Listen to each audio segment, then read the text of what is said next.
Hello students, आपका स्वागत है इवनिंग स्टडी चैनल में। आज की क्लास में हम लोग प्रोजेक्ट रेल 2.0 कोडरमा जिला के प्रशासन के द्वारा जो दिया गया मॉडल सेट है उसका मैं मॉडल सेट 3 करवा रहा हूँ सब्जेक्टिव का। मैंने मॉडल सेट 1 और मॉडल सेट 2 दोनों ही करवा चुका हूँ। लिंक्स मैं डिस्क्रिप्शन में डाल दूँगा।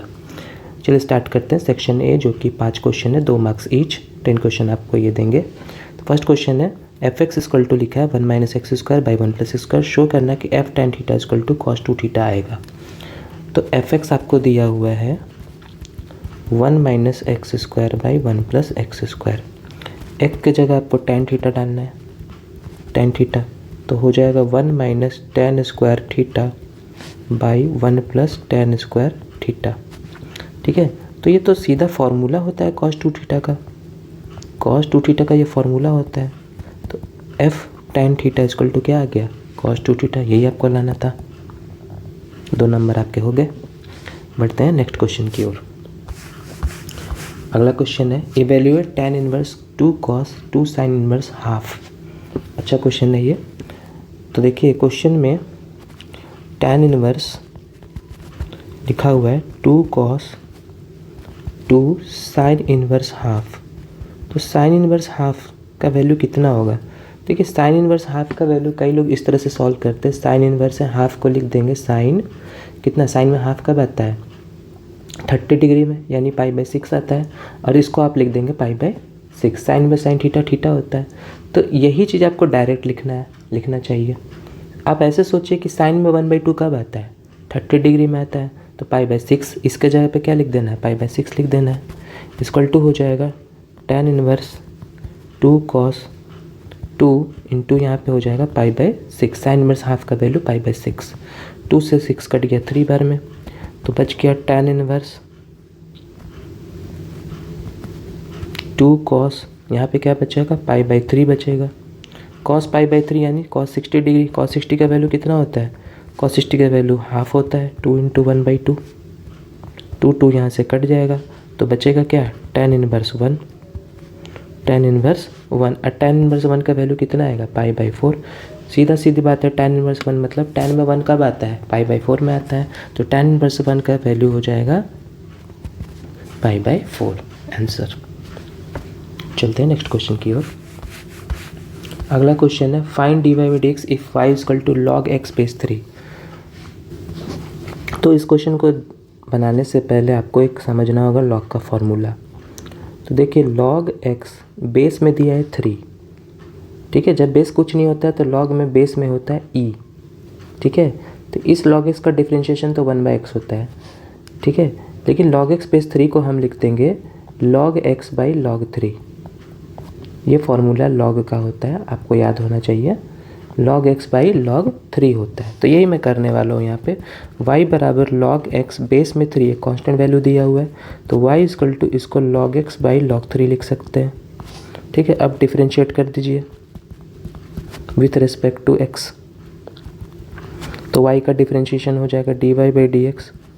ठीक है, log 3 कांस्टेंट वैल्यू तो log 3 बाहर आ जाएगा और d बाई dx log 3 बाहर आ जाएगा और d बाई dx होगा log x का। समझ आए, तो 1 बाई log 3 log x का डिफरेंशिएशन कितना होता है 1 बाई x होता है। तो आ गया dy by dx equal to, इसको हम फाइनली ऐसे लिख सकते हैं dy by dx equal to 1 by x log 3, 1 by x log 3। तो ये इसका आंसर हो जाएगा। बढ़ते हैं नेक्स्ट क्वेश्चन की ओर। अगला क्वेश्चन है use the differentiation to evaluate root 17। तो देखिए ये बहुत ही अच्छा क्वेश्चन है। ये अप्रॉक्सीमेशन नाम का चैप्टर का क्वेश्चन है। अप्रॉक्सीमेशन और एरर आप पढ़े होंगे डिफरेंशिएशन के बाद, तो उसका ये क्वेश्चन है। तो इसको कैसे बनाते हैं आइए देखते हैं। तो इसको निकालने के लिए देखिए स्टेप बाय स्टेप चलेंगे तो ये समझ आएगा ये क्वेश्चन कैसे हम आसानी से बना सकते हैं। सबसे पहले ये रूट 17 को हम लोग x प्लस डेल एक्स मान लेंगे, x प्लस डेल एक्स मान लेंगे रूट 17। ओके, रूट 17 को मान लेंगे। ठीक है, उसमें x एक ऐसा वैल्यू सोचिए 17 के आसपास जिसका आप रूट बड़ी आसानी से निकाल सकते हैं। तो 16 एक ऐसा वैल्यू जिसका रूट 4 होता है। तो x को आप थोड़ा देर के लिए क्या ले लीजिए, 16 ले लीजिए। एक्स को 16 ले लीजिए। तो बताइए डेल एक्स क्या हो जाएगा, 16 plus del X equal to 17 है। तो डेल एक्स की वैल्यू कितनी हो जाएगी, 17 माइनस 16, यानी डेल एक्स की वैल्यू हो जाएगी 1। यानी ये क्लियर हो गया कि डेल एक्स का वैल्यू आपका 1 हो गया और एक्स आपका हो गया 16। फर्स्ट स्टेप में ये करेंगे। उसके बाद सेकंड स्टेप में आप क्या कीजिए, एक कोई फंक्शन बनाइए y, ठीक है, और y ऐसा फंक्शन बनाइए, देखिए आपको रूट 17 निकालना है, तो आप x का रूट मान लीजिए। रूट मतलब पावर हाफ होता है, या रूट भी मान सकते हैं, चलिए रूट ही लिख लीजिए। y बराबर क्या मान लेंगे, रूट x। x क्या आपने लिखा है 16, तो y बराबर क्या हो जाएगा, रूट 16। तो यानी y का वैल्यू कितना हो जाएगा, 4 आ जाएगा। y का वैल्यू कितना हो जाएगा, 4। ये आपका हो गया सेकंड स्टेप। थर्ड स्टेप में क्या कर सकते हैं, थर्ड स्टेप में, तीसरा स्टेप में आप क्या कीजिए, यहाँ पे इस y का डिफरेंशिएट कीजिए, कर दीजिए। y आपने क्या माना है, रूट x माना था, इसका आप कर दीजिए यहाँ पे डिफरेंशिएशन। तो y का differentiation dy by D x हो जाएगा, और रूट x का हम जानते हैं 1/2 रूट x होता है। क्या होता है, 1/2 रूट x होता है, ठीक है। ये dy बाई डी एक्स हो जाएगा। अब जब x का वैल्यू कितना है, x का वैल्यू जब 16 है, तो dy बाई डी एक्स का वैल्यू कितना हो जाएगा, मतलब dy बाई डी एक्स जब x का वैल्यू 16 हो जाएगा, तो यहाँ पे पुट कर लीजिए 1/2 रूट x का वैल्यू 16 डाल देंगे, तो कितना हो जाएगा, 1/2 इंटू 4 हो जाएगा dy बाई डी एक्स का वैल्यू, ठीक है। तो dy बाई डी एक्स की वैल्यू हो जाएगी आपको कितनी हो जाएगी, 1/8 आ जाएगा। कितना आ जाएगा, 1/8। ये भी रख लीजिए। अब अगला स्टेप, चौथा स्टेप। तो फोर्थ स्टेप में करते क्या है, फोर्थ स्टेप में आपको ये याद रखना पड़ेगा कि डेल वाई का वैल्यू इक्वल टू होता है dy by D X into del X, dy by into del X, ये होता है, याद रखिएगा, dy by D X into del X होता है, ये आपको याद रखना पड़ेगा, ठीक है। ऐसे में इसको एक और तरीके से भी लिख सकते हैं, dy equal to dy by D X into D X, ये भी लिख सकते हैं, यही इसका मीनिंग होता है, ठीक है। ये देखिए डी एक्स यहाँ से कट जाएगा, ठीक है। तो del Y equal to D Y by D X into del X, ठीक है। तो डेल वाई की वैल्यू यहाँ से निकल जाएगा, D Y by D X कितना आपने निकाला है, 1/8, ठीक है। और डेल एक्स का वैल्यू देखिए, डेल एक्स का वैल्यू ऊपर मैंने क्या लिखा है, 1 लिखा है, तो डेल एक्स का वैल्यू यहाँ पे क्या ले लीजिए, 1। तो डेल वाई की वैल्यू भी कितनी हो जाएगी, 1/8। 1/8 को 0.125 भी बोलते हैं, 0.125 भी बोलते हैं डेल वाई की वैल्यू। अब आप आ जाइए अगला स्टेप, जो कि पांचवा स्टेप है। फिफ्थ स्टेप में आप लिखिए y प्लस डेल वाई, यही आपका आंसर देने वाला है, y प्लस डेल वाई। तो y की वैल्यू देखिए, y की वैल्यू हमने कितना लिया था, 4 लिया था। y की वैल्यू रूट x लिए थे, यानी रूट 16 लिए थे। y की वैल्यू रूट 16 लिए थे, तो जो कि 4 आया था। और डेल वाई का वैल्यू कितना है, 0.125 आया, तो इसको आप जोड़ दीजिएगा तो 4.125 आ जाएगा। यही आ जाएगा आपको रूट 17 का वैल्यू आ जाएगा 4.125। समझ गए। तो इस तरह से आप डिफरेंशियल का यूज़ करके रूट 17 का वैल्यू निकाल सकते हैं। चलते हैं नेक्स्ट क्वेश्चन की ओर। अगला क्वेश्चन है evaluate integration X sine X. तो देखिए ये क्या है, बाई पार्ट्स है, बाई पार्ट से ये बनेगा। तो integration X sine X, ILATE आप जानते होंगे, आइलेट पढ़े होंगे। तो ये अलजेब्रिक और ट्रिग्नोमेट्रिक है। तो अलजेब्रिक पहला फंक्शन बनता है और ट्रिग्नोमेट्रिक क्या बनेगा, दूसरा फंक्शन बनेगा आइलेट के हिसाब से। तो इंटीग्रेशन कीजिए, क्या करते हैं, एक्स को छोड़ते हैं, integration sine x by parts ये बनाएंगे, ठीक है। Sign x minus integration D by D x of x, पहला फंक्शन का डिफरेंशिएशन, फिर इंटीग्रेशन साइन एक्स, यहाँ पे डी एक्स हो जाएगा, साइन एक्स डी एक्स का होल डी एक्स, ये डी एक्स इस इंटीग्रेशन के लिए। तो एक्स साइन एक्स का इंटीग्रेशन क्या होता है, माइनस कॉस एक्स होता है, तो माइनस आगे आ जाएगा, D by D x of x 1 आ जाएगा, और साइन एक्स का क्या हो जाएगा यहाँ पे, minus cos x D X, minus minus हो जाएगा plus, minus x cos x plus integration cos x D x, फिर हो जाएगा माइनस एक्स कॉस एक्स, और कॉस एक्स का इंटीग्रेशन होता है साइन एक्स प्लस सी, ये आपका हो जाएगा answer, minus x cos x plus sine x plus. पढ़ते हैं नेक्स्ट क्वेश्चन की ओर। अगला क्वेश्चन है find the direction cosine of the line joining points, इतना। मतलब कोई लाइन है जो 2 पॉइंट को ज्वाइन कर रहा है, 2 पॉइंट को ज्वाइन कर रहा है, एक है पॉइंट 1 2 3 और एक है पॉइंट 3 1 7। तो इस 2 पॉइंट से हमको क्या निकालना है, डायरेक्शन कोसाइन निकालना है, डायरेक्शन कोसाइन। तो सबसे पहले इस दोनों ज्वाइनिंग पॉइंट से डायरेक्शन रेशियो निकलता है, डी आर कैसे निकलेगा, ये मान लीजिए x1 y1 z1 है, ये मान लीजिए x2 y2 z2 है, ठीक है। तो डी डायरेक्शन रेशियो निकलेगा x2 माइनस x1, ठीक है। दूसरा हो जाएगा y2 माइनस y1 और हो जाएगा z2 माइनस z1, तब डायरेक्शन कोसाइन निकलेगा इसकी मदद से, ठीक है। x2 माइनस x1 यानी हो जाएगा 3 माइनस 1, ठीक है। यहाँ पे हो जाएगा 1 माइनस 2, यहाँ हो जाएगा 7 माइनस 3, यानी हो जाएगा 3 माइनस 1 2, 1 माइनस 2 माइनस 1 हो जाएगा और 7 माइनस 3 हो जाएगा 4। ये आ गया डायरेक्शन रेशियो। इसको हम लोग ए बी सी से भी डिनोट करते हैं, ए बी सी से। अब आपको निकालना है direction cosine, d c, direction cosine, direction cosine. तो डायरेक्शन कोसाइन एल से दिखाते हैं। तो एल बराबर होता है a by under root A square plus B square plus C square. तो ए आपको यहाँ पे 2 है और अंडर रूट क्या हो जाएगा, 2 का स्क्वायर प्लस माइनस 1 का होल स्क्वायर प्लस सी स्क्वायर, ये C2 नहीं है सी स्क्वायर है, सी स्क्वायर यानी 4 का square.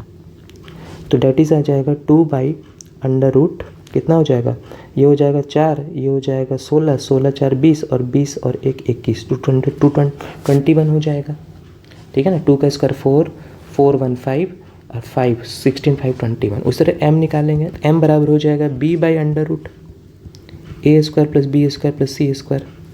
Element direction cosine होता है, तो b इसका कितना है -1, -1 बाई क्या हो जाएगा 2 का स्क्वायर प्लस -1 का स्क्वायर प्लस 4 का स्क्वायर, तो उतना ही आएगा, बस ऊपर में -1 आ जाएगा, अंडर रूट क्या हो जाएगा 21। उसी तरह से n हो जाएगा c by under root A square plus B square plus C square, यानी हो जाएगा c का वैल्यू तो 4 था, c का वैल्यू यहाँ देखिए 4 था, बाई अंडर रूट वाई चीज़ 2 स्क्वायर प्लस -1 का स्क्वायर प्लस 4 का स्क्वायर, डेट इज़ आ जाएगा 4 बाई रूट ओवर 21।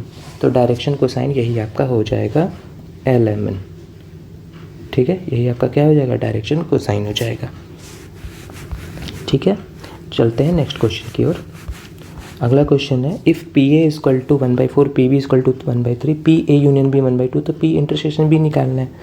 तो देखिए P इंटरसेक्शन B का डायरेक्ट फॉर्मूला लगा दीजिए, क्या होता है PA plus PB minus PA union B होता है, ये फॉर्मूला होता है। PA आपको 1/4 है, PB है 1/3 है, PA यूनियन B 1/2 है।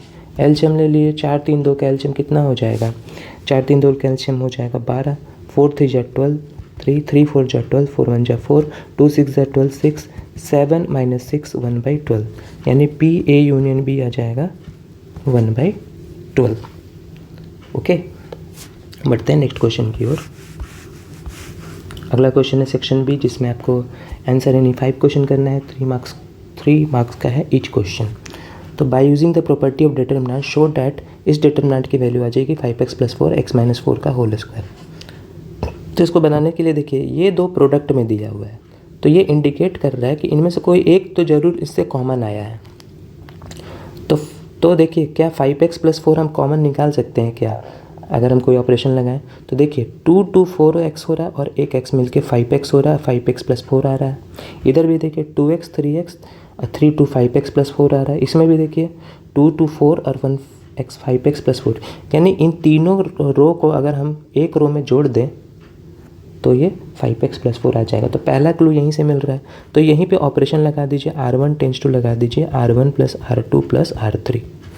तो जब हम ऑपरेशन लगा देंगे तो R1 में ऑपरेशन लगा रहे हैं तो क्या हो जाएगा, अभी मैंने बताया कि ये तीनों जोड़ेंगे ऊपर जाके तो 5x + 4 हो जाएगा, इसमें भी आ जाएगा 5x + 4 और इसमें भी आ जाएगा 5x + 4। और R2 में तो हम कोई ऑपरेशन लगा नहीं रहे, तो वो वैसा का वैसा ही रहेगा। R3 में भी कोई ऑपरेशन नहीं लगा रहे हैं, x + 4। अब 5x + 4 हम लोग क्या ले लेंगे, कॉमन ले लेंगे। 5x + 4 को क्या ले लेंगे, कॉमन। ये मैं कॉमन की बात कर रहा था।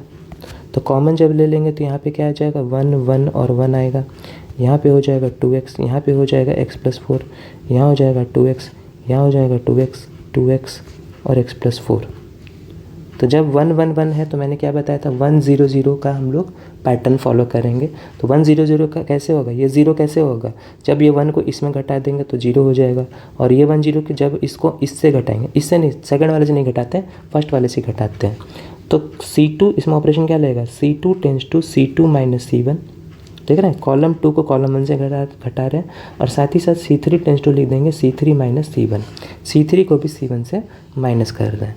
तो डैट इम्प्लाइज यहाँ क्या हो जाएगा 5x+4, C1 को हम तो कोई छेड़ नहीं रहे हैं तो C1 उतना ही हो जाएगा, और C2 को छेड़ रहे हैं 1 - 1 0 हो जाएगा।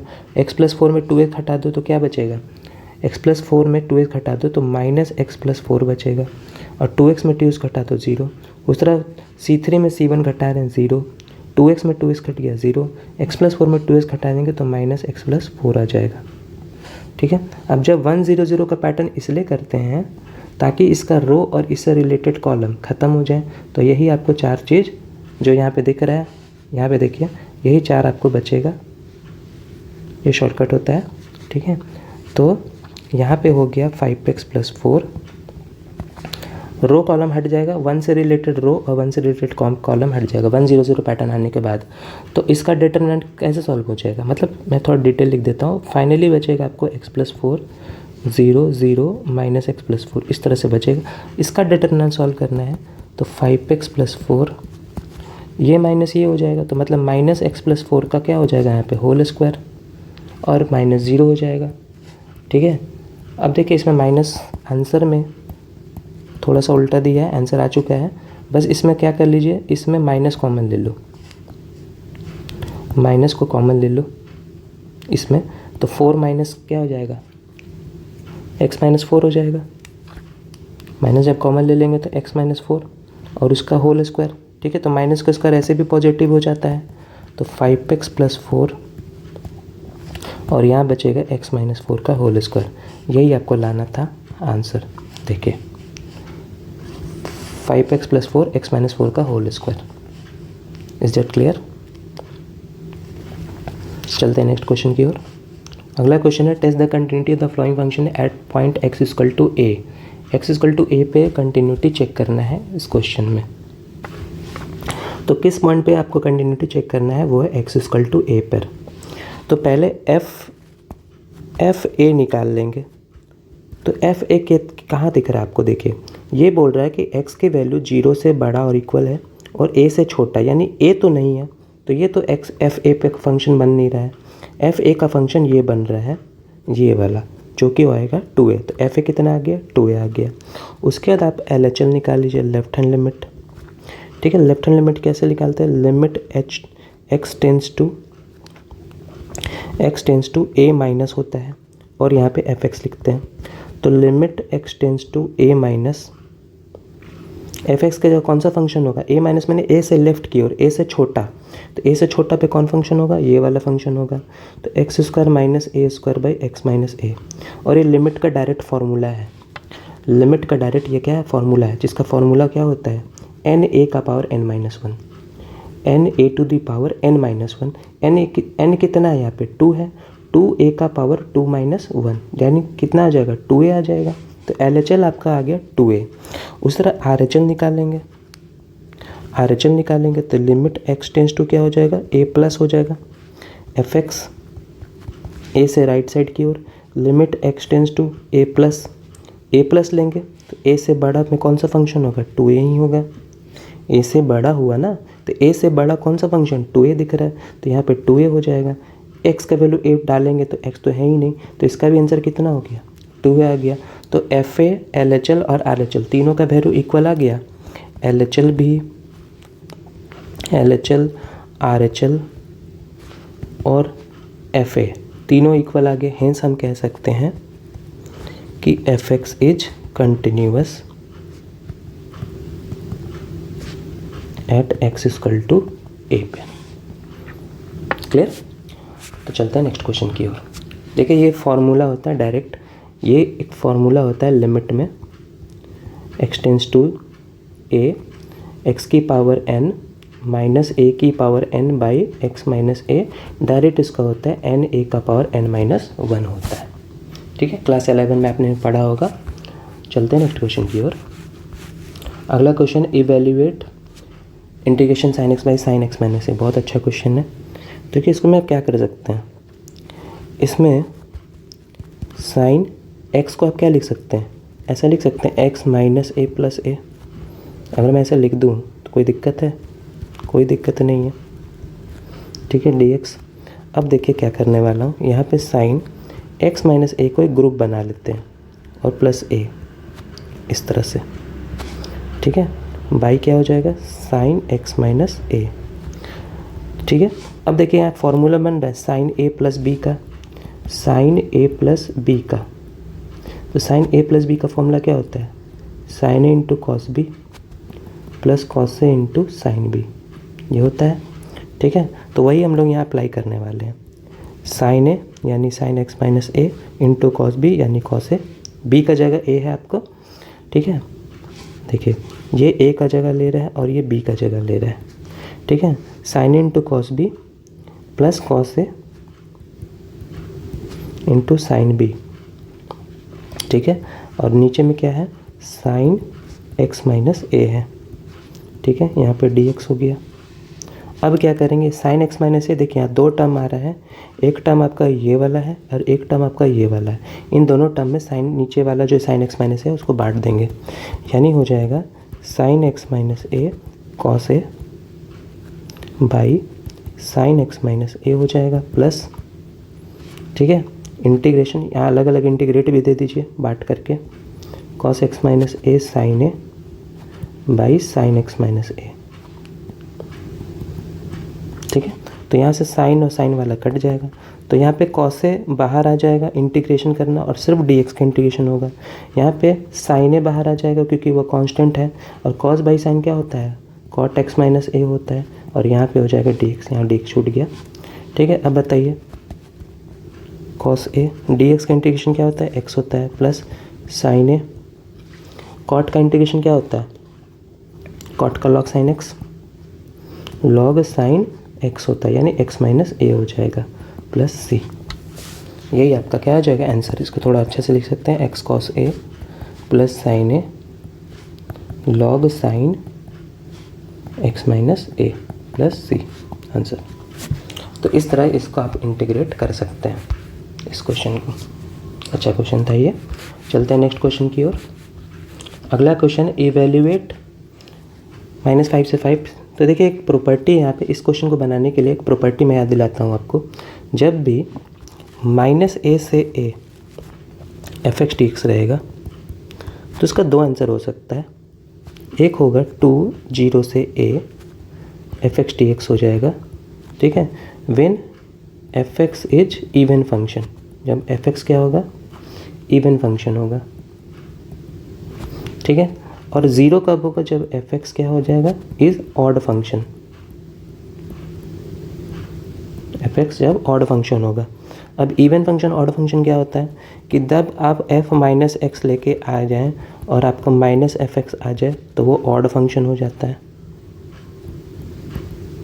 जब आप एफ माइनस एक्स आए और एफ एक्स आ जाए तो वो इवन फंक्शन होता है। तो सबसे पहले चेक करेंगे कि ऑड है या इवन फंक्शन है।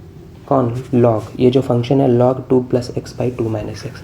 तो देखिए इसको थोड़ी देर के लिए एफ एक्स क्या है मेरा, एफ एक्स है log 2 + x / 2 - x।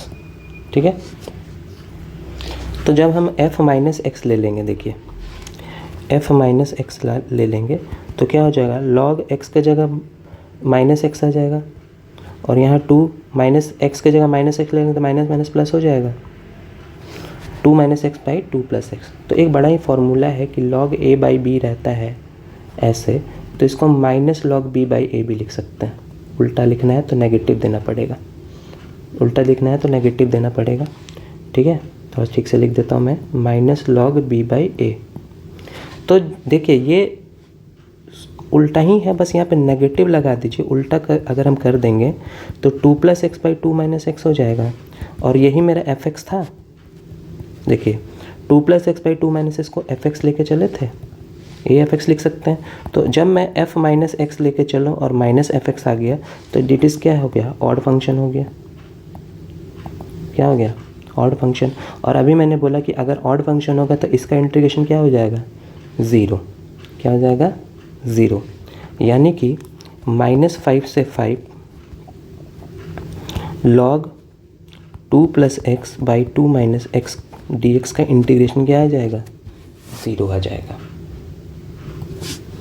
पढ़ते हैं नेक्स्ट क्वेश्चन की ओर। अगला क्वेश्चन है solve X D Y by D X minus Y equal to 2x² Y. तो अब ये डिफरेंशियल इक्वेशन का क्वेश्चन है। तो देखिए ना तो हमें सिंगल y दिख रहा है ना सिंगल x दिख रहा है, तो लीनियर तो बिल्कुल भी नहीं है। तो पहले हम कोशिश करेंगे क्या सेपरेबल है, सेपरेबल हो रहा है क्या। तो देखिए कैसे सेपरेबल देख सकते हैं, X D Y by D X equal to 2x² Y plus Y लिख सकते हैं। यहाँ पे माइनस वाई उधर चला जाएगा। X D Y by D X, Y common ले लेंगे तो क्या बचेगा, 2x² प्लस 1 बचेगा। तो देखिए वाई डी वाई के साथ आ सकता है, डी एक्स के साथ x आ सकता है। डी वाई के साथ यहाँ y भेज दीजिए। 2x² प्लस 1 पहले से उधर था और डी एक्स उधर जाके क्रॉस इंटू हो जाएगा और ये जो x ऊपर में था वो नीचे आ जाएगा। देखिए सेपरेट हो गया, इसको बोलते हैं सेपरेबल करना, वैल्यू सेपरेबल। ठीक है, तो सेपरेट कर सकते तो आप इंटीग्रेट कर दीजिए तो सॉल्व हो जाएगा डिफरेंशियल इक्वेशन। तो 1/y डी वाई का क्या हो जाएगा, log y। क्या हो जाएगा, log y इक्वल टू, अभी इस x को बांट सकते हैं आप 2x² by x plus 1/x D x. ठीक है, तो यानी हो जाएगा इन 2 बाहर ले लीजिए, इन x से x कट जाएगा, x डी एक्स प्लस हो जाएगा 1/x डी एक्स, यही हो जाएगा। तो 2x का इंटीग्रेशन क्या होता है, x² बाई 2। इधर क्या चल रहा था, log y। ठीक है, और प्लस 1/x का इंटीग्रेशन क्या होता है, जैसे 1/y का log y होता है, यहाँ पे क्या हो जाएगा, log x हो जाएगा। ठीक है, 2 यहाँ से कट जाएगा तो log y इक्वल टू हो जाएगा x² plus log x plus c। यहाँ भी आप आंसर को छोड़ सकते हैं। तो ये हो गया सॉल्व। ठीक है, डिराइवेटिव हट गया मतलब सॉल्व हो गया। चलते हैं नेक्स्ट क्वेश्चन की ओर। Find the area of parallelogram if the diagonals जो दिया हुआ है वेक्टर्स में दिया हुआ है। तो मैं बता दूं, जब कोई पैरेललोग्राम का डायगोनल दिया हो इस तरह से, एक डायगोनल को d1 वेक्टर मान लीजिए और दूसरे डायगोनल को d2 वेक्टर बोल देते हैं। ठीक है, तो इसका अगर एरिया निकालना होता है तो होता है हाफ d1 क्रॉस d2 का mod, half d1 cross d2 का मॉड। ठीक है, तो ये d1 आपके पास, d1 वेक्टर कौन है, वो है i cap plus 2j cap minus 3k cap, और d2 वेक्टर है 5i cap minus 2j cap plus k cap. तो मुझे एरिया निकालना है, तो एरिया इक्वल टू होगा हाफ d1 क्रॉस d2 का मॉड निकालना है। तो पहले d1 क्रॉस d2 तो निकालूँ, d1 क्रॉस d2 मैंने क्रॉस प्रोडक्ट करना है, तो i j k ले लीजिए। यहाँ पे डिटरमिनेंट के मेथड से क्रॉस प्रोडक्ट करते हैं। d1 का देखिए ऑप्शन कौन है, 1 2 -3, 1 2 -3 हो जाएगा। d2 का क्रॉस क्या, d2 का ऑप्शन क्या है, 5 -2 और 1 हो जाएगा। डिटरमिनेंट से सॉल्व कर लेंगे, d1 क्रॉस d2 तो क्या हो जाएगा, यहाँ पे i कैप लेते हैं, बीच वाले के लिए मैं माइनस लेता हूँ और प्लस यहाँ पे j कैप ले लेते हैं। ठीक है, i कैप के लिए क्या होगा, 2 1 जा 2 और 3 2 1 जा 2 हो जाएगा, 3 2 जा -3 इंटू -2 प्लस 6 आएगा, लेकिन लिखेंगे उल्टा साइन। ठीक है, फिर जे कैप के लिए 1 1 जा 1 लेते हैं और 5 3 जा -15, लेकिन लिखेंगे +15। के कैप के लिए यहाँ के होगा, के कैप के लिए क्या हो जाएगा, के कैप का रो और कॉलम हटा लेंगे तो 2 1 जा -2 हो जाएगा और 5 2 जा -10, +10 आ रहा है लेकिन लिखेंगे -10, तो यानी हो जाएगा -4i कैप, 15 1 16 जे कैप और -12 के कैप। यह आया d1 क्रॉस d2। अब मुझे d1 क्रॉस d2 का मॉड चाहिए, तो मॉड के लिए रूट लगा लीजिए, 4 का स्क्वायर या -4 का स्क्वायर प्लस -16 का होल स्क्वायर प्लस -12 का होल स्क्वायर। ठीक है, तो -4 का स्क्वायर कितना हो जाएगा, 16 16 का स्क्वायर हो जाएगा 256 और 12 का स्क्वायर हो जाएगा 144। तो कितना हो जाएगा आपको 6 4 10 6 16, एक बचा 1 1 2 2 5 7 7 4 11 हो जाएगा, 1 1 2 2 2 4 416 रूट 416 रूट तो निकलेगा नहीं 416 का, थोड़ा सा आप सॉल्व कर सकते हैं 416 का फैक्टर। 4 से काटिए 1 0 4 4 जा 16, फिर काटिए 4 से 4 2 जा 8 हो जाएगा, 4 6 जा 24, 2 से 13, तो यानी 4 एक रूट से बाहर निकल पाएगा और रूट ओवर 26 आ जाएगा। ये आया D1 क्रॉस D2 का मॉड। अब मुझे एरिया निकालना है, तो मैंने एरिया बराबर क्या बोला, हाफ D1 क्रॉस D2 का मॉड, यानी 1/2 इंटू 4 रूट 26, 2 2 जा 4 हो जाएगा, यानी 2 रूट 26 आ जाएगा इसका एरिया। Is that clear? ये क्वेश्चन इस तरह से बना सकते हैं। इसके अलावा मैं एक और चीज़ बता दूं आपको कि मान लीजिए पैरेललोग्राम में कभी एडजेसेंट साइड दे, जैसे मान लीजिए ए वेक्टर दे और ये बी वेक्टर दे, तब इसका एरिया क्या हो जाएगा, तब इसका एरिया होगा ए वेक्टर क्रॉस बी वेक्टर का मॉड, ए वेक्टर क्रॉस बी वेक्टर का मॉड। उस तरह ट्रायंगल में अगर कोई ये ए वेक्टर एडजेसेंट साइड दे दे, ए वेक्टर बी वेक्टर और सी वेक्टर, तब इसका एरिया हो जाएगा या तो हाफ ए क्रॉस बी कर लीजिए या हाफ बी क्रॉस सी कर लीजिए, मॉड होगा यहाँ पे, या फिर हाफ सी क्रॉस ए कर लीजिए, कोई भी दो एडजेसेंट साइड को क्रॉस कर लेंगे। ठीक है, तो एक्स्ट्रा नॉलेज के तौर पे मैंने बता दिया। चलते हैं नेक्स्ट क्वेश्चन की ओर। अगला क्वेश्चन है, if 2 dice are thrown, find the probability that the number appears has a sum 8 if it is known that second dice always except 3। मतलब कि एक 2 डाइस फेंका जा रहा है, क्या प्रोबेबिलिटी है कि जो नंबर अपीयर्ड होगा उसका सम होना चाहिए 8, उसका प्रोबेबिलिटी इसका सम होना चाहिए 8, इसका प्रोबेबिलिटी पूछा जा रहा है। इफ़ इट इज़ नोन, यानी पहले सब दिया हुआ या पता है कि सेकेंड डाइस हमेशा 3 दिखाएगा, तो जब भी पहले से कुछ दिया रहे तो ये कंडीशनल का क्वेश्चन होता है। ठीक है, तो यहाँ 2 इवेंट बनाइए, इवेंट ए जो आपसे पूछ रहा है और इवेंट बी जो आपको दिया हुआ है। तो इवेंट ए पूछ रहा है क्या सम 8 होना चाहिए, सम एज 8 होना चाहिए, और बी क्या बोल रहा है, it is known that second dice जो है एक्साइप्ट 3, मतलब सेकेंड डाई हमेशा 3 दिखाएगा। ठीक है, तो दोनों का पहले इवेंट बनाइए, मैंने सेट बनाइए। तो ए बोल रहा है कि सम 8 आना चाहिए। 8 सम कैसे आ सकता है, 2 6 से आता है तो 6 2 से भी आता है। ठीक है, और कहीं से आ सकता है 8, और 5 3 से आता है तो 3 5 से भी आएगा, 2 डाइस फेंकेंगे तो 3 5 से भी आ सकता है, और 8 आ सकता है किसी से, मुझे नहीं लगता और किसी से आएगा। एक और आएगा 4 4 से, एक और आएगा 4 4 से, अब नहीं आएगा। ठीक है, 6 रिपीट हो चुका है।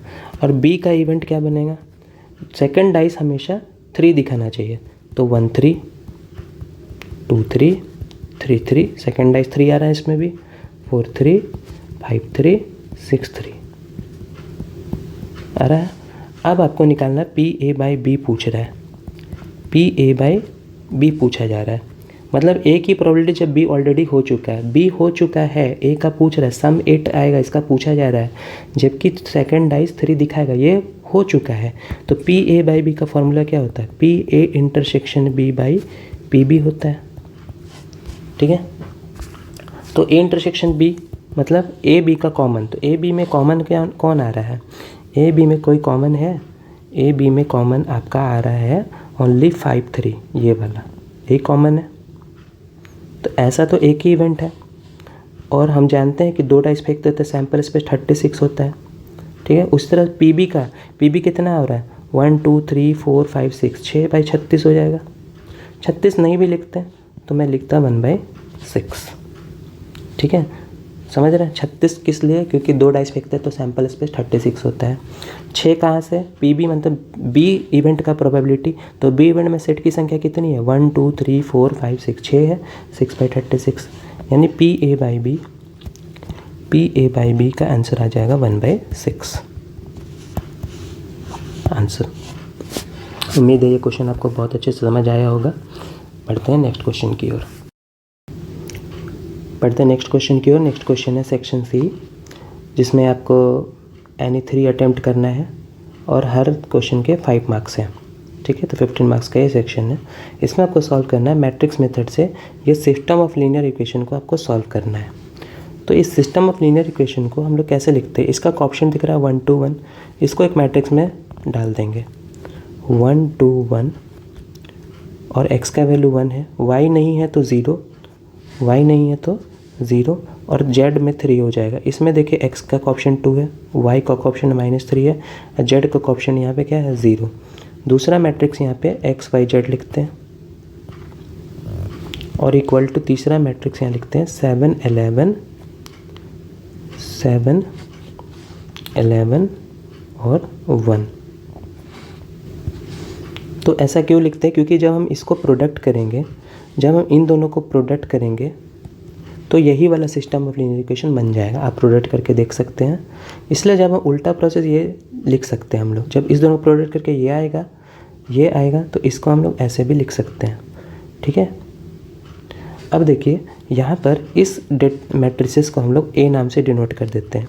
इस मैट्रिसेस को A नाम से डिनोट कर देते हैं, इसको X से और इसको B से। तो यहाँ पे बनता है फॉर्मूला AX = B। तो मुझे x निकालना है, तो x बराबर हो जाएगा B/A। तो x = हो जाएगा A 1 B। क्या हो जाएगा, x = A 1 B। तो A 1 निकालना पड़ेगा आपको। अब B से इंटू करने का तब आपको x सॉल्व हो जाएगा। तो पहले A 1 निकालेंगे। तो A आपका है, अच्छा A 1 का फॉर्मूला क्या होता है, A 1 होता है 1/डिटर्मिनेंट A एडजॉइंट A। तो एडजॉइंट A निकालना पड़ेगा, डिटर्मिनेंट A निकालना पड़ेगा। तो पहले A का डिटर्मिनेंट के बारे में सोचते हैं पहले। तो डिटर्मिनेंट A जो है क्या होगा, इसका डिटर्मिनेंट निकालना है 1 2 1 1 0 3 2 -3 0। इसका डिटर्मिनेंट निकालना है। तो हो जाएगा देखिए 1 के साथ 0 0 3 3 जा -3 हो 3 3 जा 9 हो जाएगा -9, लेकिन लिखेंगे +9। फिर बीच वाले के लिए नेगेटिव लेता हूँ मैं -2। इसका रो कॉलम हटा देते हैं, 0 1 जा 0 2 3 जा -6। डिटर्मिनेंट निकालने तो आता होगा आपको। फिर देखिए 1 का को रो कॉलम हटा देंगे, 3 1 जा हो जाएगा -3। 1 का रो और कॉलम हटा देते हैं, ये चारों बचता है, इसी का डिटर्मिनेंट निकालते हैं। 3 1 जा -3 2 0 0 होता है। ठीक है, अब इसको आप सॉल्व कर लीजिए। कितना हो जाएगा, 9 1 जा 9 6 2 जा हो जाएगा +12 और ये हो जाएगा -3। तो कितना हो जाएगा,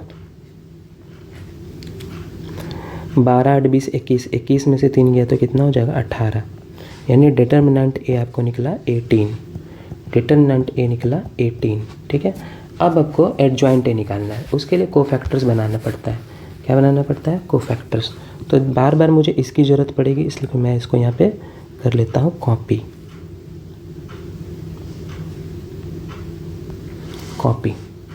ठीक है, और कॉपी करके यहाँ पे मैं कर दूँगा यहाँ पे पेस्ट, क्योंकि इसका ज़रूरत पड़ने वाला है। अब देखिए कोफैक्टर आपको बनाना है, तो कोफैक्टर हर एलिमेंट का बनता है। इस एलिमेंट को C11 C12 C13 इस तरह बोलते हैं हम लोग। C11, तो C11 पहला रो पहला कॉलम का एलिमेंट है, जो कि आपको 1 दिख रहा है। तो करते ये है कि इसका रो और इसका कॉलम हटा देते हैं, तो ये चारों बचता है। ठीक है, ये चारों क्या होता है, बच जाता है। तो देखिए यहाँ पे क्या लिखेंगे हम लोग, C11 का होता है -1 का पावर 1 + 1। ये कोफैक्टर निकालने का तरीका है। और यहाँ डिटर्मिनेंट लिखते हैं। डिटर्मिनेंट में क्या लिखेंगे, 0 -3 और 3 0।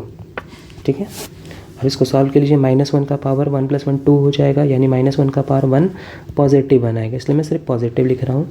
और यहाँ पे हो जाएगा 0 0 3 3 जा -9 आ जाएगा, लेकिन लिखेंगे +9, यानी आ जाएगा आपको 9। फिर अगला कोफैक्टर है C12। अगला कोफैक्टर क्या है, C12। तो C12 के लिए क्या करेंगे, C12 को पहले हम लोग लिखेंगे साइन। तो -1 का पावर 2 1 3 हो जाएगा, जो कि नेगेटिव आएगा, इसलिए मैं सिर्फ यहाँ साइन लिख रहा हूँ। आप इस तरह भी लिख सकते हैं, -1 का पावर 1 + 2 आएगा, इधर माइनस ही। ठीक है, -1 आएगा। तो C12 का एलिमेंट कौन होगा, C12 है ये एलिमेंट, इसका रो और इसका कॉलम हम लोग क्या कर देंगे, हटा देंगे। तो आप देख रहे हैं कि यहाँ पर आपको बचेगा 1 2 3 0। 1230। तो 1230 जब हम लोग करेंगे तो कितना आ जाएगा आपको, -100, 3 2 6, -6 लिख देंगे तो यानी आ जाएगा 6। बड़े ध्यान से आपको कैलकुलेट करना होगा, इसमें बहुत सारी गलतियाँ होती है कैलकुलेशन में, ठीक है।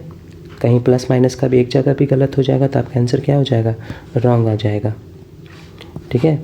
अब उसके बाद देखिए C12 के बाद C13 की बारी। तो C13 का एलिमेंट कौन है, 101, ये वाला एलिमेंट है।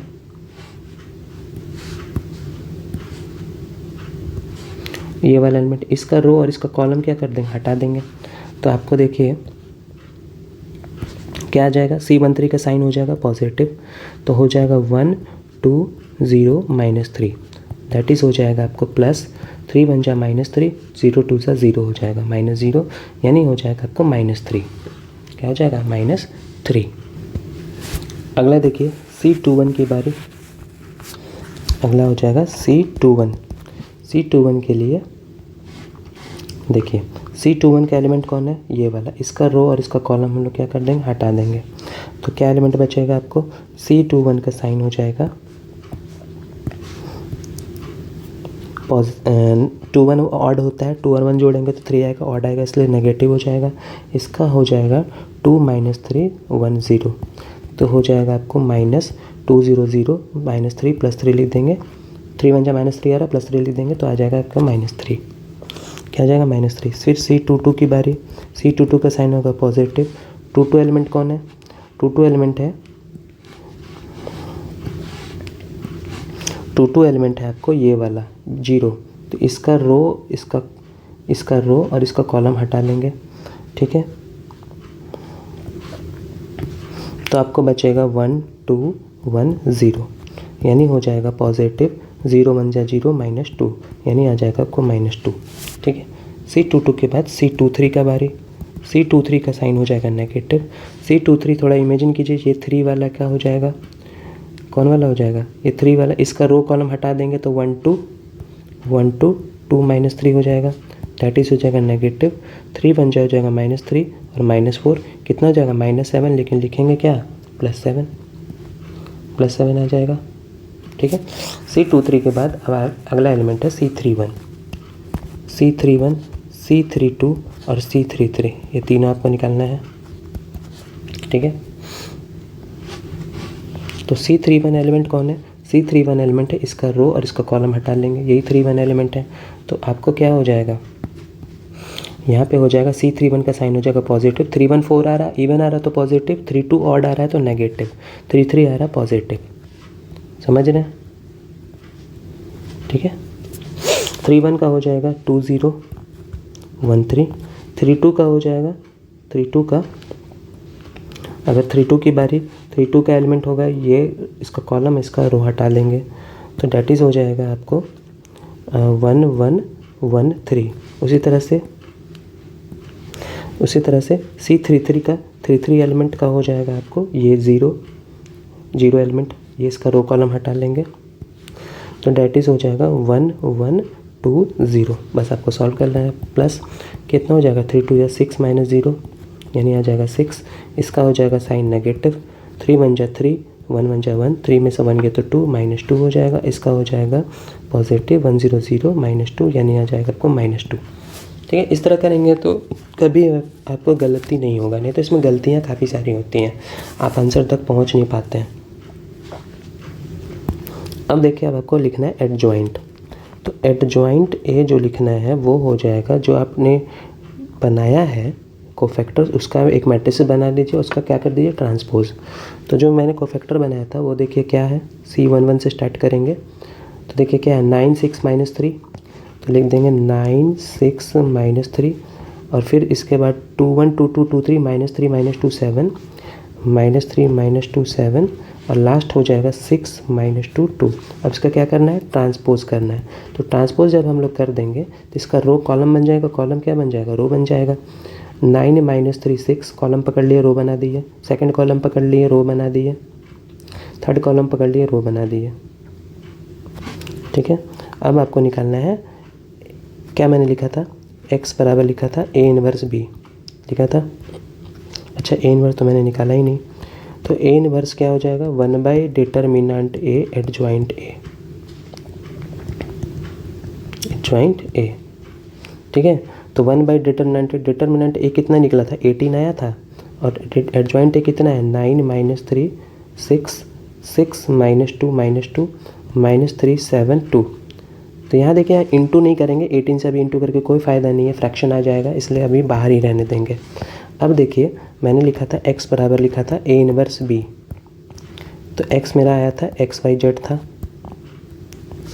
ए इनवर्स अभी मैंने लिखा है 1/18, 9 - 3 6 6 - 2 और -3 7 2। और बी देखिए क्वेश्चन में था, तो बी देखिए क्वेश्चन में क्या था, बी आपको 7 11 1 था, 7 11 1। तो यहाँ पे लिख लीजिए 7 11 और 1। अब आपको इंटू करना है, किसको इसको इंटू करना है, इन दोनों को आपको प्रोडक्ट करना है। तो 9 7 जा हो जाएगा 63,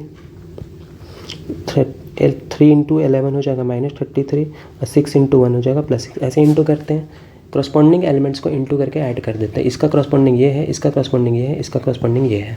उस तरह सेकंड रो को कॉलम से इंटू कर देंगे, ठीक है। तो 6 7 जो हो जाएगा 42, फिर हो जाएगा आपको 11 2 जा -22, और ये हो जाएगा -2 1 जा 2।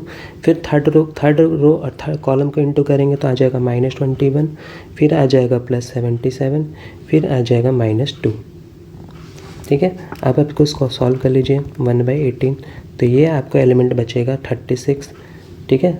63 69 69 में 33 घटाएंगे 36, 42 में 20 घटाएंगे 20 में 2 किया तो 18 हो जाएगा, और 21 to 23 में 70 से माइनस कर देंगे तो आ जाएगा 54। अब 1/18 से इंटू कर लीजिए, यहाँ पे क्या चल रहा था, XYZ चल रहा था। 1/18 से जैसे ही सबको इंटू करेंगे तो सब कट जाएगा, क्या आ जाएगा, 18 2 जा 36, 18 1 जा 18, 18 3 जा 54। तो देखिए दो मैट्रिसेस इक्वल आ गया, यानी x की वैल्यू 2 आ गई, y की वैल्यू 1 आ गई, z की वैल्यू 3 आ गई। यही आपका आंसर हो जाएगा, सॉल्यूशन हो चुका, ठीक है। तो इतना लंबा बनाना पड़ता है, तब आपको इसमें 5 मार्क्स मिलते हैं। इसमें गलतियाँ काफ़ी होती है, इसलिए बहुत केयरफुली बनाना होगा आपको। बढ़ते हैं नेक्स्ट क्वेश्चन की ओर। अगला क्वेश्चन है, find the maximum minimum value of the function. तो fx इक्वल टू दिया 1/5 पे आपको मैक्सिमम मिनिमम वैल्यू निकालना है 1/5 के बीच में। तो पहले fx आपको दिया है 2x³ -15x² +36x +1।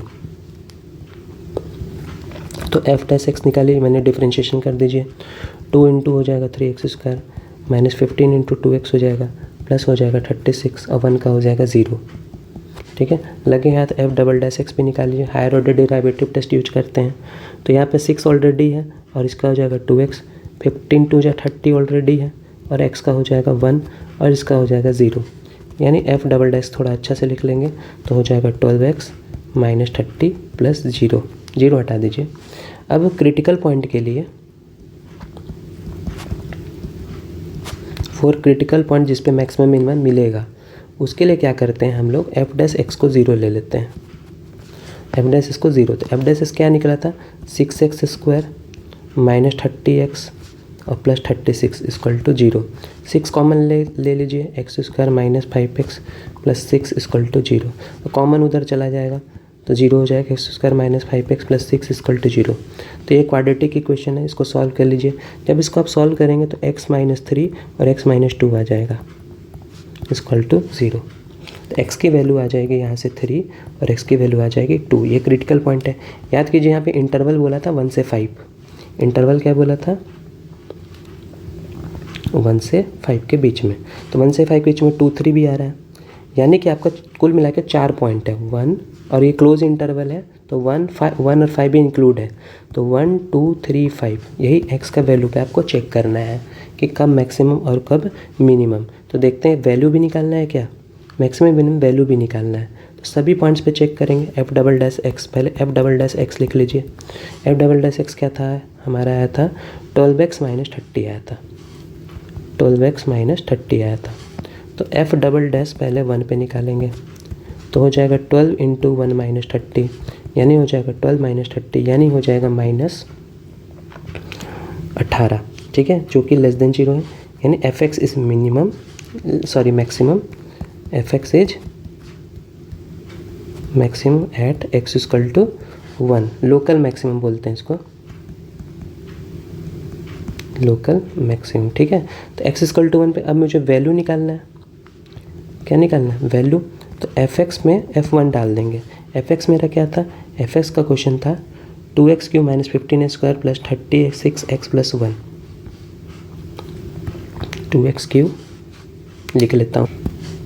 तो यहाँ f1 आप निकाल लीजिए, f1 निकालेंगे तो 2 इंटू 1 का क्यूब, 15 इंटू 1 का स्क्वायर प्लस 36 इंटू 1 प्लस 1, यानी हो जाएगा 2 माइनस 15 और प्लस 36 और प्लस 1 हो जाएगा 37 टू 39, 39 माइनस 15 यानी हो जाएगा 4, 3 में 24।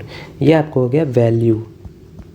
क्या हुआ इसमें? वैल्यू आया 24 एट एक्स इक्वल टू 1 पे। इस तरह आप चेक किस पे चेक करेंगे? 2, 3, 5 पे।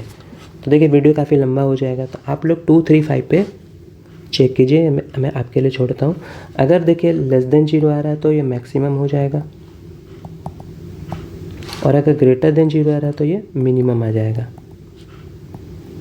ठीक है, आप लोग खुद से चेक कीजिए। बाकी सारे क्रिटिकल पॉइंट पे 2, 3, 5 और वैल्यू भी निकालिए। तो पढ़ते हैं नेक्स्ट क्वेश्चन की ओर। अगला question, using integration find the area bounded by the curve y square equal to 8x और x इक्वल टू 9 है, x इक्वल टू 2। तो पहले जो y square equal to 8x दिया है ये एक पाराबोला है। क्या है? पाराबोला का इक्वेशन है। ठीक है, एरिया बाउंड निकालना है आपको, एरिया बाउंडेड रीजन का क्वेश्चन है। तो कैसा पाराबोला है? ये पाराबोला किससे कंपेयर हो रहा है? y square equal to 4x से कंपेयर हो रहा है। तो ये पाराबोला का शेप इस तरह से होता है, इस तरह से। ठीक है, ये पाराबोला का शेप इस तरह से है, y square equal to 8x।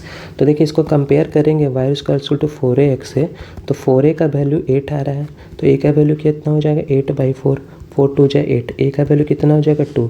तो a यहाँ फोकस ही होता है ना, a0 यही ना होता है, तो 2 0 ये फोकस है। दूसरा लाइन का नाम है x equal to 2, x equal to 2 y का पैरेलल होता है, तो ये y एक्सिस है, तो y का पैरेलल यही पॉइंट, इसी पॉइंट से क्रॉस होगा, इसी का नाम है x इक्वल टू 2। समझ गए? इसके समझना, 2 0 इसलिए निकाला मैंने, a निकाला क्योंकि ये a0 ही होता है, a0 ही ये फोकस होता है, a0। तो a का वैल्यू 2 आया तो 2 0। तो इससे पुख्ता हो गया कि ये लाइन इसी पॉइंट से क्रॉस कर रहा है जो कि पैरेलल लाइन है y का। अब मुझे ये एरिया निकालना है, ये एरिया निकालना है।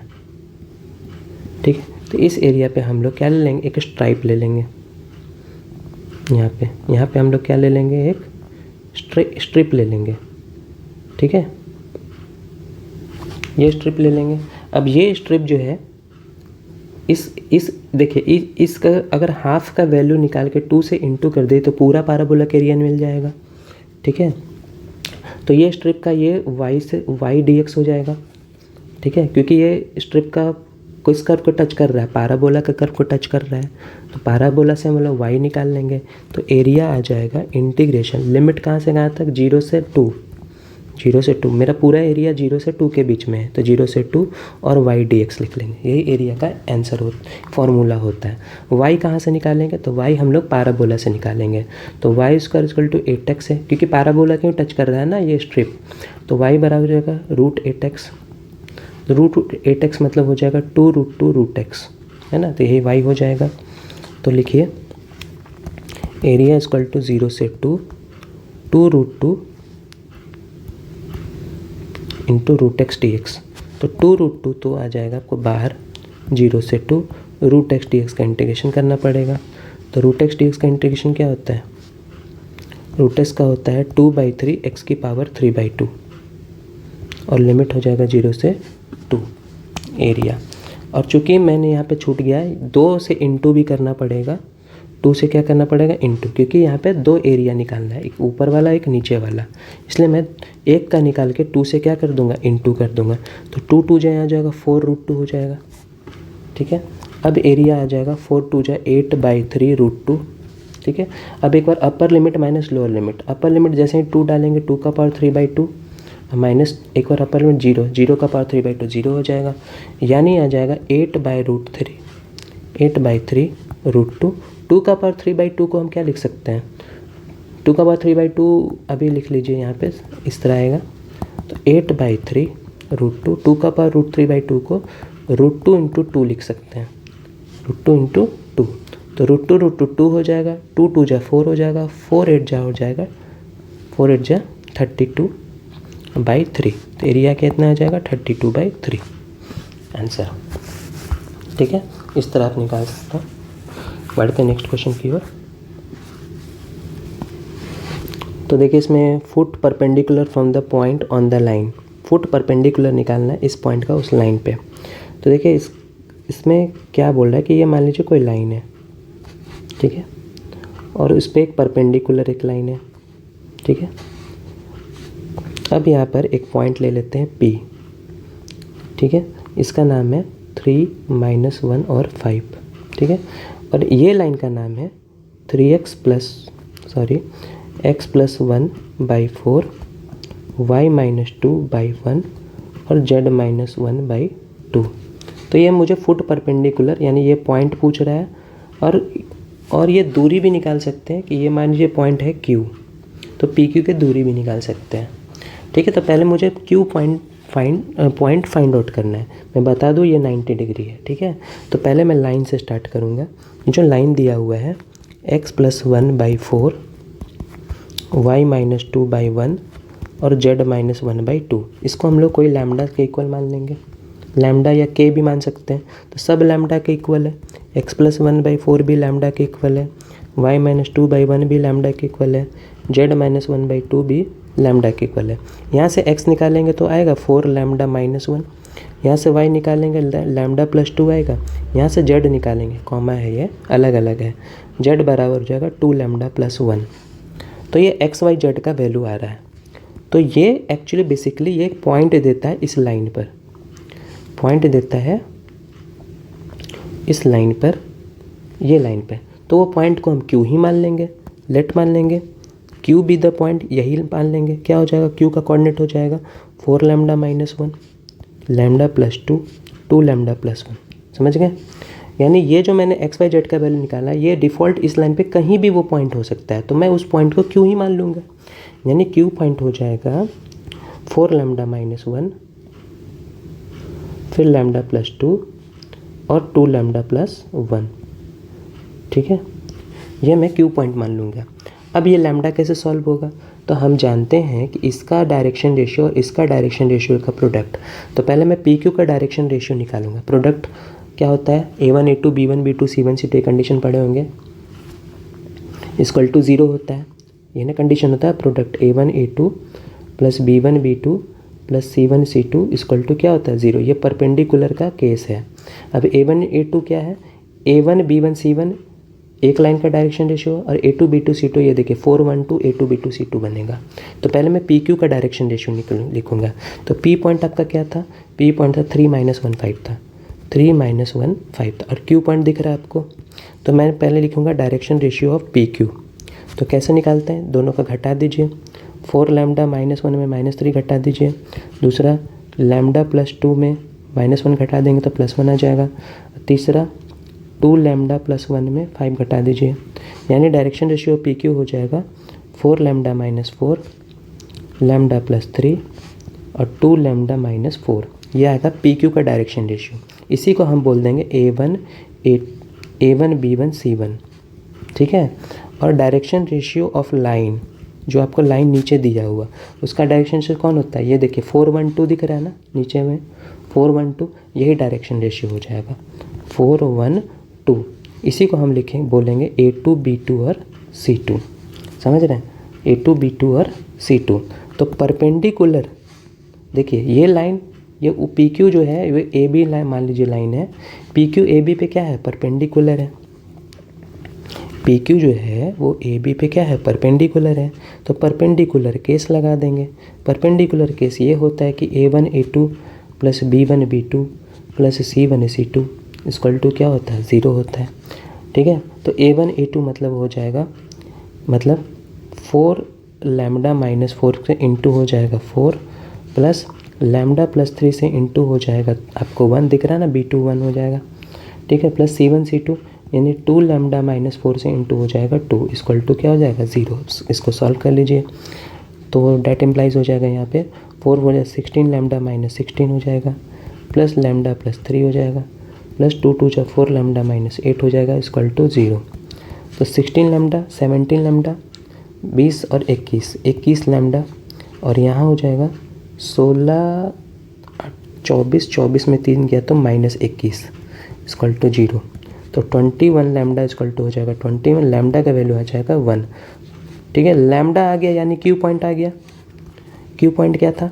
क्यू पॉइंट मैंने लिखा था, क्यू पॉइंट लिखा था क्या 4 lambda minus 1 lambda plus 2 2 lambda plus 1 4 lambda minus 1 lambda plus 2 2 lambda plus 1 lambda plus 2 2 lambda plus 1 यही क्यू पॉइंट हुआ। लैम्डा का वैल्यू 1 डाल दीजिए तो क्या आ जाएगा 4 1 जा 4 माइनस 1 3 आ जाएगा। लैम्डा का वैल्यू 1 डाल देंगे तो 2 1 3 हो जाएगा 2 1 जा 2 1 3 यानी क्यू पॉइंट क्या हो जाएगा 3 3 3 यही फुट परपेंडिकुलर है। ठीक है, यही फुट परपेंडिकुलर 3 3 3 आ गया। समझ गए? डिस्टेंस आपको लेंथ ऑफ परपेंडिकुलर नहीं बोला था, अगर लेंथ बोलेगा तो हम लोग पी क्यू का डिस्टेंस फॉर्मूला लगा के पी क्यू का लेंथ निकाल लेंगे। तो सिर्फ फुट परपेंडिकुलर मुझे पूछा था 3 3 3 इसका क्या हो जाएगा आंसर हो जाएगा। उम्मीद है ये क्वेश्चन आपको बहुत अच्छे से समझ आ गई होगी। बढ़ते हैं नेक्स्ट क्वेश्चन की ओर। Solve the following LPP graphically.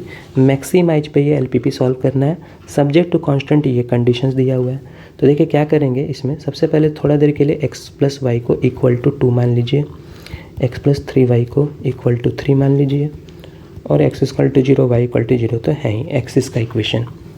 अब इसमें कोऑर्डिनेट निकालने के लिए मैंने ये लाइंस का ग्राफ बनाने के लिए आपको इसका कोऑर्डिनेट चाहिए एक्सिस पर। तो उसके लिए क्या करेंगे x इक्वल टू 0 ले लेंगे तो y क्या मिलेगा 2 मिलेगा और एक बार y इक्वल टू 0 ले लेंगे तो x क्या मिलेगा 2 भी वो भी 2 मिलेगा। तो ये जो कोऑर्डिनेट बन गया ये हो गया 0 2 और ये कोऑर्डिनेट हो गया 2 0। ठीक है, उस तरह से दूसरा इसमें भी x बराबर 0 ले लेंगे तो y क्या मिलेगा 1 मिलेगा और y बराबर 0 ले लेंगे तो x क्या मिलेगा x मिलेगा 1 सॉरी x मिलेगा 3 x मिलेगा 3। तो इसका कोऑर्डिनेट हो जाएगा 0 1 और 3 0। अब इन्हीं कोऑर्डिनेट्स की बदौलत हम लोग ग्राफ ड्रॉ करेंगे। ठीक है, ग्राफ को ड्रॉ करेंगे। तो देखिए ग्राफ बनाने के लिए हम लोग एक्सिस ले लेंगे। ठीक है, ये एक्स एक्सिस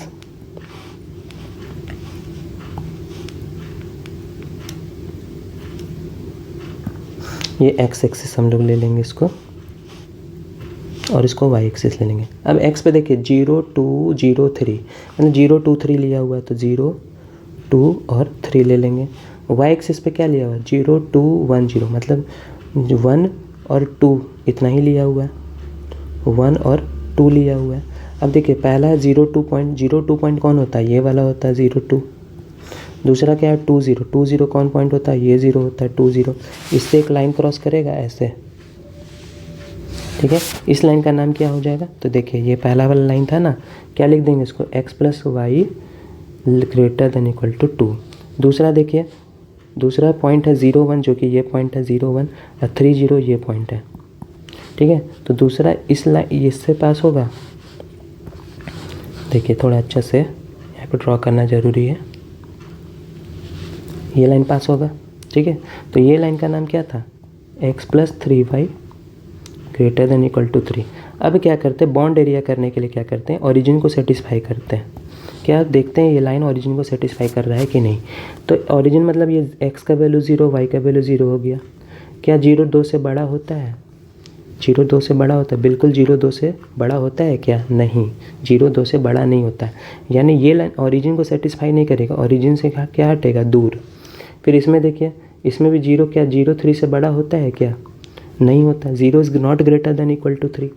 तो ये भी ओरिजिन से दूर भागेगा यानी ये ओरिजिन से दूर हो जाएगा, ये भी ओरिजिन से क्या हो जाएगा दूर हो जाएगा। यानी इस तरह से ग्राफ बनेगा।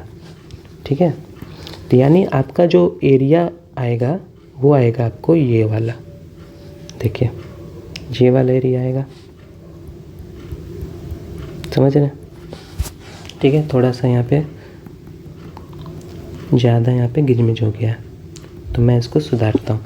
तो देखिए ये वाला पॉइंट, इसका कॉर्नर पॉइंट्स पकड़िए, ये पॉइंट और ये पॉइंट, ठीक है, ये 3 पे ही कट रहा है, यहाँ पे थोड़ा सा ये 3 मान लीजिए।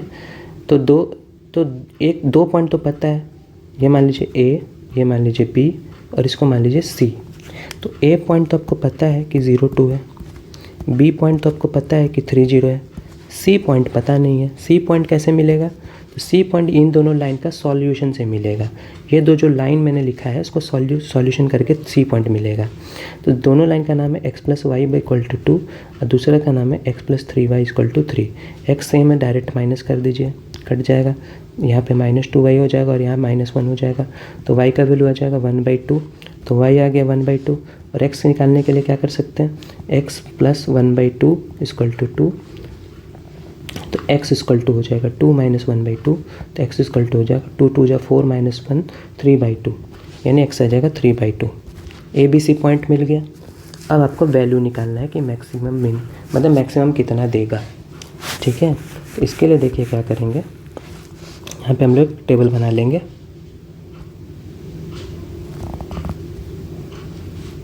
ठीक है। और यहाँ पे आप लिख लिए पॉइंट्स, यहाँ पे लिख लिए z जिस पे आपको मैक्सिमम मिनिमम निकालना है। z कितना पे था, 3x + 5y पे, 3x + 5y। पॉइंट्स आपका था a 0 2, दूसरा पॉइंट था b 3 0 और तीसरा पॉइंट था c 3/2 और 1/2, ठीक है। अब आपको z की वैल्यू निकालनी है। तो z जैसे ही 0 2 पे डालेंगे तो 3 0 0 और 5 2 हो जाएगा 10, यानी आ जाएगा 10। फिर z = 3 0 पर डालेंगे, 3 3 = 9 और 0, यानी आ जाएगा 9। इसमें 3/2 डालेंगे तो 9/2 आ जाएगा और इसमें डालेंगे तो 5/2 आ जाएगा, 9 5 14/2, यानी कितना आ जाएगा 7। तो मैक्सिमम किस पे निकला, मैक्सिमम वैल्यू ये 10 है, तो उन्हें z is maximum at a 0 2 पे, यानी x का वैल्यू 0 आ जाएगा और y का वैल्यू कितना आ जाएगा 2। यही इसका क्या हो जाएगा, आंसर हो जाएगा। 1097 में 10 सबसे बड़ा वैल्यू है। आपको मैक्सिमाइज ही पूछा था इसमें, मैक्सिमाइज। Is that clear? तो ये रहा आपका सेट नंबर 3। उम्मीद है आपको पसंद आया होगा। आपसे पूरा अनुरोध है कि प्लीज़ आप चैनल को सब्सक्राइब कर दें, वीडियो को लाइक करें, ज़्यादा से ज़्यादा शेयर करें अपने दोस्तों में, मेरे लिए बहुत अच्छा होगा। Thank you very much. आपका दिन अच्छा रहे।